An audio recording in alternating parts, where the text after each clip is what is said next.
My name is Andreas Rutkauskas. I'm a lecturer in the Faculty of Creative and Critical Studies, and I teach photography at UBCO Okanagan. And today I'm here with Ziv Wei, one of my students who's about to graduate from the BFA program. Today we're going to talk about photography and why we practice photography as a medium of contemporary art. I'm interested to hear what Ziv has to say, but for me, photography has always been fascinating in terms of its dual function. On one hand, photography acts in a very evidentiary fashion. I lean very heavily personally with my own practice into a term coined by Walker Evans, which was documentary style or documentary aesthetic photography. But on the other hand, photography can be very persuasive, right? So we think of social media, for instance, and artificial intelligence, the way that images lie to us, images deceive. But on the other hand, we really can't escape this sensation that the photograph is truthful, that it's a representation of the world that surrounds us, right? And unlike other disciplines, there needs to be something interesting in front of the camera for the photograph to be successful, right? It can't be completely invented. My interest in photography started in this kind of fascination about its documentary ability. Somehow, as the more I learn about photography, I think what interests me in photography is its ability to create stories. Two pictures stand together, it tells a story, and if you just swap out one of them, it becomes a completely different story. It's kind of like how montage works in movies. And to me, I'm just fascinated by how we can use photography as a tool to talk about different things, and that's my main practice. In front of us we have a bunch of books. Mm-hmm. Some of them are monographs, some of them are collections, anthologies of different photographers, and there's different materials, right? Mm-hmm. There's different kind of tactile sensations that we have when we're holding these books. So what makes for a good photo book, in your opinion, a successful photo book? I just love viewing photographs as a physical objects. Growing up as the digital kids, I never had the chance to play with film camera, to play with prints until I went into university.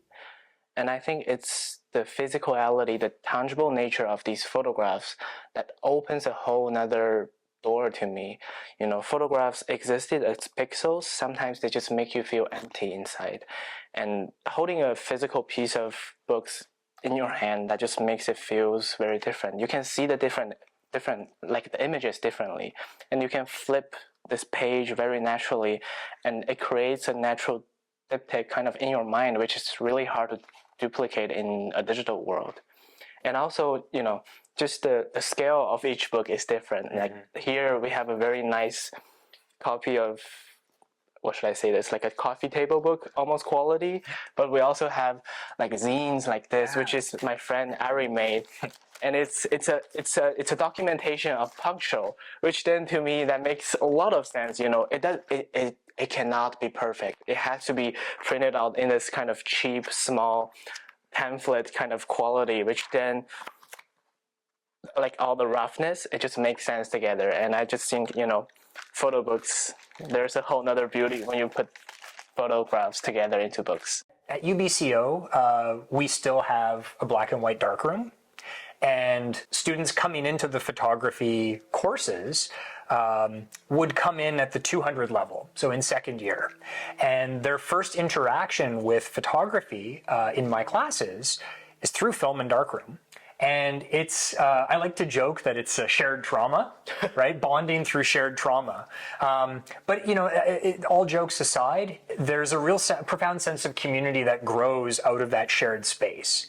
And that's because people can't just be working from home on a laptop, right? They have to come to campus, they have to enter into that space and create a physical object, right? And in doing so, you have some students that really excel out of the gate, that are very talented with the technique. And you have those students that struggle with the technique. And even though I don't have a teaching assistant for those classes, it's like I have 6 or 7 teaching assistants. And that's something I really appreciate witnessing. And it happens year after year, is that those students who excel with the technique, like yourself, have been very helpful to the students that face some struggles. And I think it's through that process that you build a network and you build camaraderie, and everybody's work kind of benefits from that. That everybody learns in this mutual space. Darkroom is just such an inspiring place. It's so slow. It often started with a lot of struggles, like Andreas mentioned. But these things makes you actually put your thoughts into maybe, one image or a few images. And I think that really makes the difference for me when I started in the fine arts program or the visual arts program. Because, we are in a world with abundance of images, with almost too many images. And I don't need a digital camera that can capture 120 frames per second. What I want from photography is I want to actually show works that's touching, right? I want to show work that resonates with others. And I think that this can only be done through a more slower paced, but also just thoughtful practice. And in the darkroom, we have different people's spending hours together in the dark trying to make one image perfect. And I just never experienced that in, like 3-5 people's holding their laptops together, doing Photoshops together, right? So that's really the beauty of darkroom to me. We're also in the abundance of information. We have more than enough knowledge on the internet, everywhere, to talk about these practices. But I think, just in these courses, what I really benefited is how to treat these images, how to treat these knowledge. It's about the process rather than the end result. And if you focus yourself on the practice, that will actually, in return, facilitate with the end result. So, that's just something you can only do it through I think, in-person and hands-based practice. Well, and the community, and right? The community. What I really love to see is vibrant critique of work. And that's something that's fundamentally lacking from an online course that you would take, right? It's easy to take a course online, but it's through 13 weeks spent together, 4 hours a week.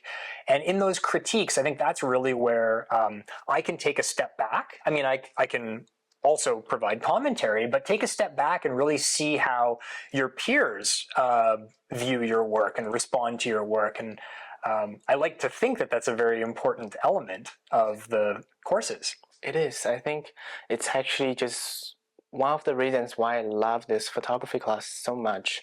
I've taken all the photography class Yeah. the university have offered, and I think the best thing about it's in those critiques we talk a lot about different constructive criticisms. Like, it sounds cliche, but in the end, it's not about this term, but about the unique experience people see your work for the first time, and they're open-heartedly, willingly to give you feedbacks.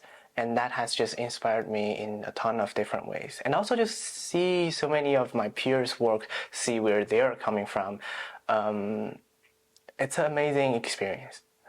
I think, for me, photo books and consuming photography through various sources is really important, because then I can throw things at the class, right? Throw ideas at the class and then see how they innovate. So what I get the most reward out of is when I throw things at the class and then some things stick and then students run with it in a way that I could never anticipate, right? And I think it's really integral that we, come together and see and learn and experiment in the facilities and in the environment that we can provide in FCCS.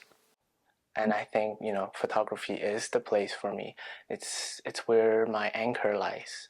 It's a spot where when I feel frustrated in life, I can come back to and, maybe just put myself into the darkroom and spend time to actually be with myself. I think that, I really share that inward experience with photography. And I think when it comes to like the tools of photography, one thing that I'm sure you've heard me say is that, the camera is a tool. It's So every camera kind of brings something different to the table. And I think it's through learning how to, use these tools and their intricacies and their failures as well and their limits, right? That it just makes us richer as photographers and as artists.